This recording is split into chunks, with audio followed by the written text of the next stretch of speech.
This video is proudly sponsored by Gamersgate. Download games anytime, anywhere. Visit Gamersgate.com.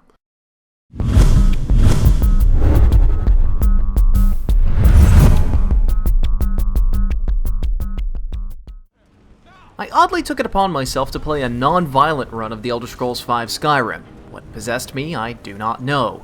But my personal goal was to complete as many missions as possible without killing a soul. I'd get by with my sneaking, smooth talking, and good old-fashioned conscientious objection to conflict. Some missions I could immediately write off as impossible. Doing anything from the Dark Brotherhood dirtied my hands and my digital soul a little too much. The companions spilled their fair share of blood as well, so before I even began, I knew my second life would have to intertwine for a while with the Thieves Guild. Pickpocketing and looting homes was a great way to earn some cash for potions and gear. In my years of playing Elder Scrolls games, I can honestly admit I have never played as a Khajiit before. I've never played an Elder Scrolls game non-violently before either, so I figured I'd kill two birds with one stone and create a Khajiit thief illusionist named Monsignor Kittyface. This little walkthrough will spoil the main questline to stop Alduin, so if you have never finished the game before and you want to keep the story spoiler-free, you should probably turn off this video right now and go watch another one of our videos, like the Get Off My Lawn about GTA 4, or even about how to properly clean your NES cartridges. They're both good, trust me.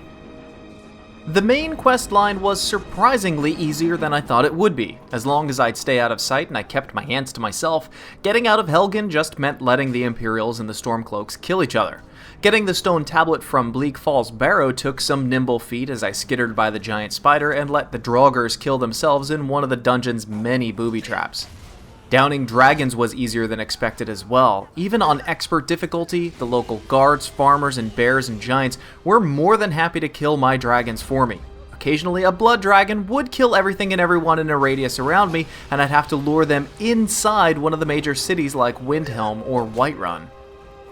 From there, it was all about having a high sneak skill, some great pickpocketing to disarm and sometimes to disrobe potential enemies, and a high illusion skill to calm my pursuers or to occasionally make myself disappear. My first forced combat experience was against Alduin himself just after I had learned the Dragon Rend shout.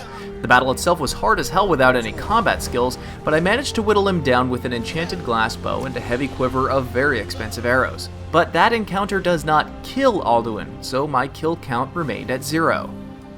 Afterwards, I was able to sit down and create peace between the Imperials and the Stormcloaks through the help of the Greybeards. My high persuasion skill, which I had built up by intentionally getting caught by the town guards while pickpocketing and smooth-talking my way through my Thieves Guild connections, made that incredibly easy.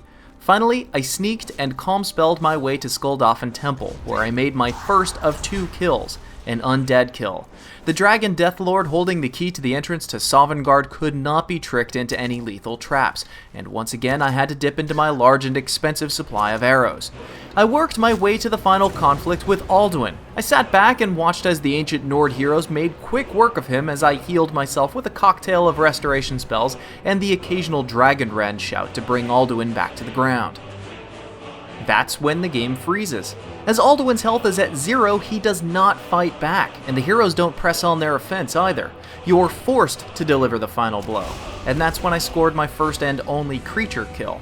So in the end, I wrapped up my playthrough at level 34. I was a master illusionist, a master pickpocket thief with very high skill and persuasion. I managed to have only 2 kills under Monsignor Kittyface's belt, a tragedy that no doubt has left him with emotional scars that are not likely to heal anytime soon.